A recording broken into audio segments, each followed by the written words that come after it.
Welcome. Coming to you live from Hades. This is DNN, where you don't have to question the news because we always tell you the truth. The president is making outrageous claims of voter fraud, and we're asking, where's the proof? And the press secretary claims to have hundreds of signed affidavits of alleged voter fraud.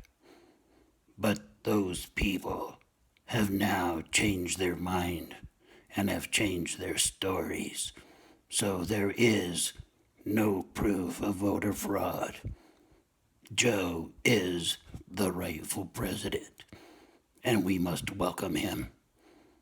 And the president needs to be a man and accept that he has lost.